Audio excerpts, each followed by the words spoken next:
boys and girls. So appreciative to have you all here tonight. Let's give a round of applause for the Elite Builders for putting on the Do More Deals Summit. On a 1, 2, 3, give it up.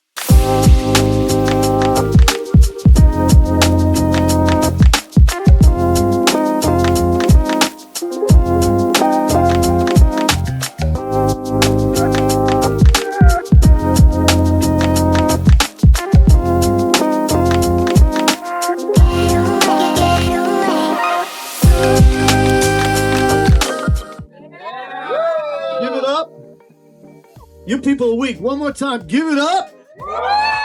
That's the energy that we love here at the Elite Builders.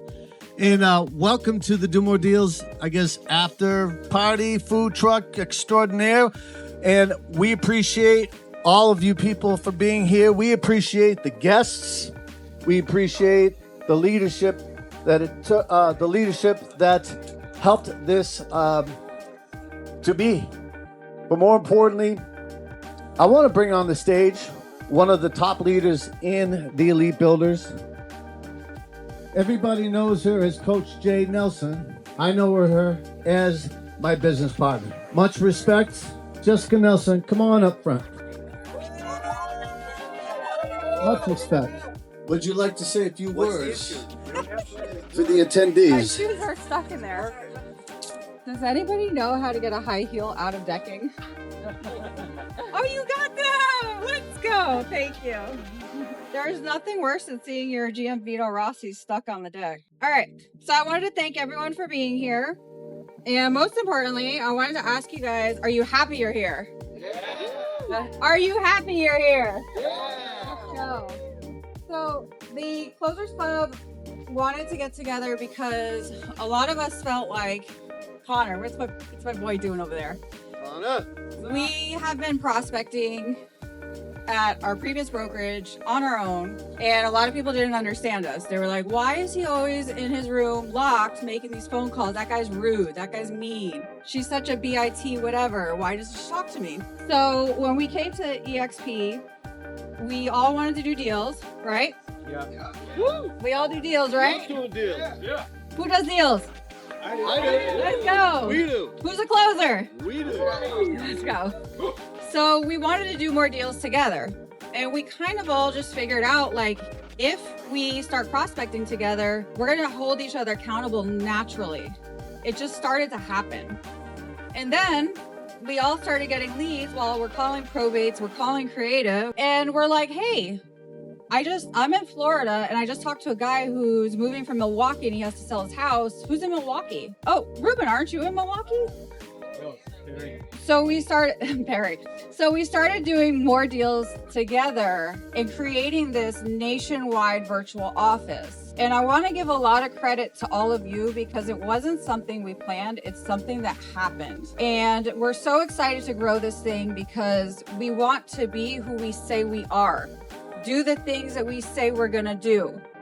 And the one thing I've noticed, having coached a lot of people and having 70 people in my organization currently, the people who make the most money, what do? Prospect. They show up every day. It's like so clear and obvious that the people I see every day are the people who make more money. So I love the fact that we have this. I love the fact that we're there for each other. And I just wanted to thank all of you for your time and coming out and, really being founding members to something special that we're growing and building together. I want to thank Connor. Everybody say hi to Connor. Connor. Connor, what market do you serve? Tampa. I want to say thank you to Danny, who's killing it. What market do you serve? Orlando. I want to thank Chris Perez, who shows up every day. And even when we're not in the mood, he's like, hey, put that smile on. Give it up for Chris, guys. Let's go. And we have so many other great prospectors. Ilya, Fonzo, some people who aren't here. Ladies, where are the ladies at?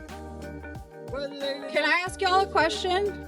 We have one pregnant woman whose water broke while she was on the phone. Anybody know Liz here? Her water broke while she was prospecting. I'm not kidding you. Literally gave birth 6 hours later. And now we have no more women in the group. That's it. So we would love to have some more feminine energy doing deals. Please, ladies, don't leave me in there alone. We love the ladies.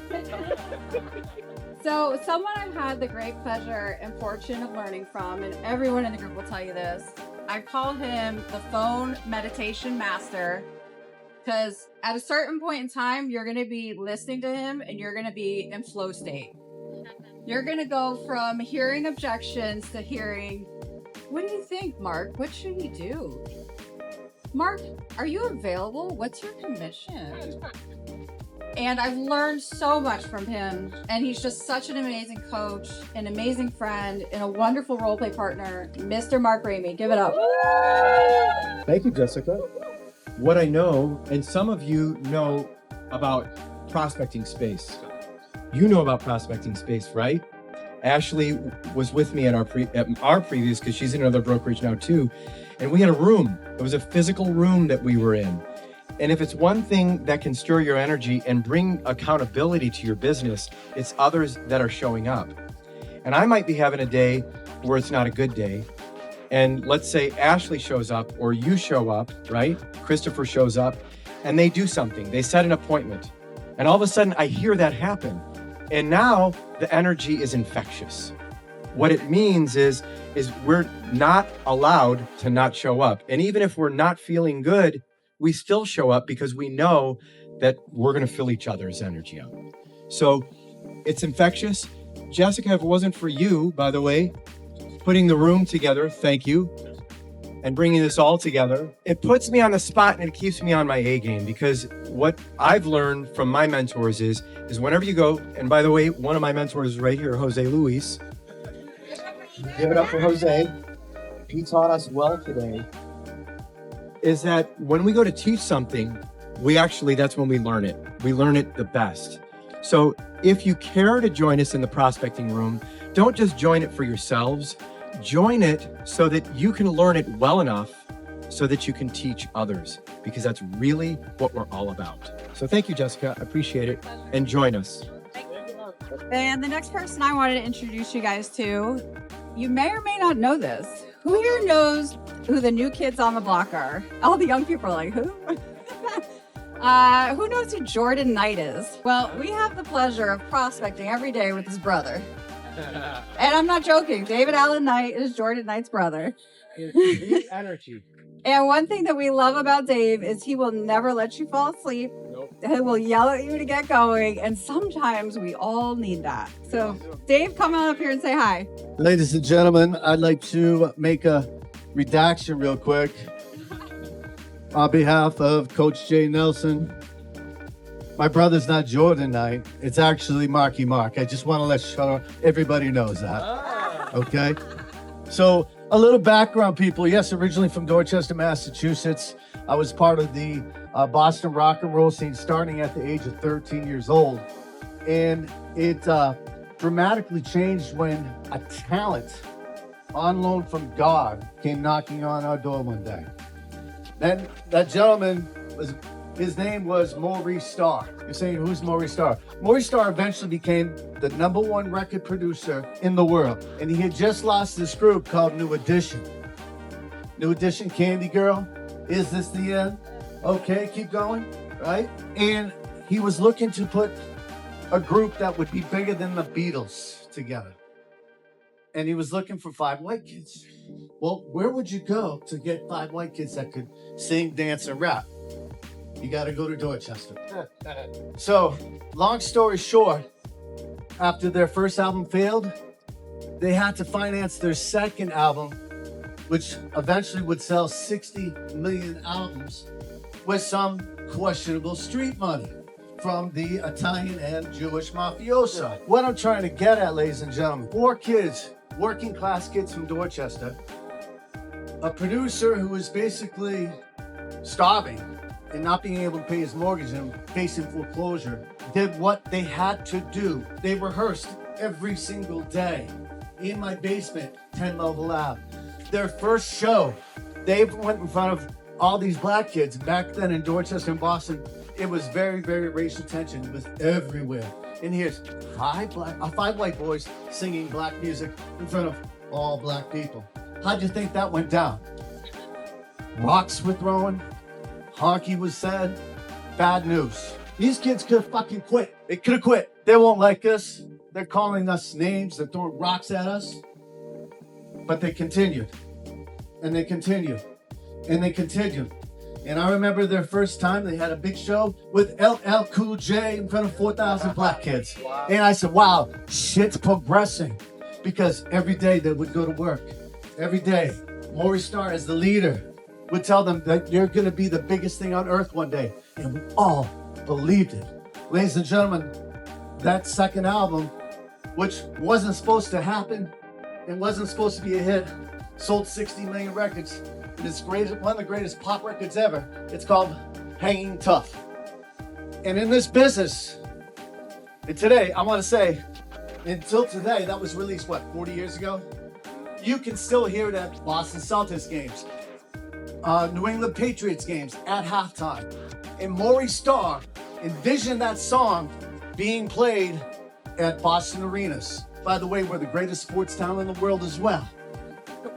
What I'm trying to get at is that if you work hard every single day, if you have faith in yourself, if you have faith in your process, you continue, get knocked down, keep failing, get knocked down, keep failing, get up, fail forward.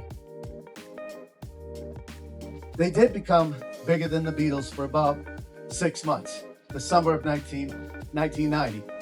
Again, they believed in the vision. So what is the vision here? We want everybody here to go to another level, to another level, to another level. And we can't do that without community, without apprenticeship, without strategy, without people like Mark Raimi every morning, who I get to listen to and say, wow, he made that sound so easy. It just flows. And the reason why it flows is because he's present with the higher being while he's speaking with these people. It is amazing. I know talent, ladies and gentlemen. Mark Raimi, you're one of the best prospectors I've ever witnessed. And I've been in many prospecting rooms. Ladies and gentlemen, do you want to learn from some of the best talent in the world? Raise your hands, people. Come on. Ladies and gentlemen, here's the opportunity. It's right here. All you have to do is say, you know what? I can be better. I can be better. And someday I can be fucking great. Because the people here are at this level, that level, and that level. And a lot of us are still down here because of the shit that we're telling ourselves every single day. I can't be like Mark Raimi. I can't be like Dave Knight. He's the son of Mark Wahlberg. I mean, brother of. That's a joke, guys. Insert. Thank you. So, ladies and gentlemen, we implore you, if you are looking to be better at what you do, not only in your body, your being, with your wife and family, but of course, business. And you found a home, ladies and gentlemen. Again, my name is David Allen Knight, and I appreciate every single one of you people for being here tonight. God bless you, and God bless America.